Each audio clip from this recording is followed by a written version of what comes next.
මනෝවිද්‍යාවෙන් මගේ ඩිග්‍රී එක කරන්නේ. ඉතින් අපි කියනවනේ අපේ යාළුවන්ට මචං ඔබ හිතන්න එපා.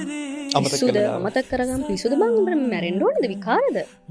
අපි කවදාවත් එහෙම කියන්න හොඳ නැහැ. මොකද ඒ කෙනාගේ මානසිකත්වයට අපිට යන්න බෑ. ඒ කෙනාගේ සපත්තුවට අපිට බහින්න බෑ. බැස්සත් අපිට තේරුම් ගන්නත් බෑ ඇත්තටම. ඉතින් එතකොට අපි කොහොමද කියන්නේ මචං ඔක අතෑරපන් උඹට මේ විකාරද උඹ මේ මෝඩ වැඩක් කරන්නේ. ඔක ඔයාට උනහම තමයි ඔයා තේරෙන්නේ කොච්චර අමාරුද කියලා. ඒ කියන්නේ අපේ මනස මෙහෙමම බහිනවා.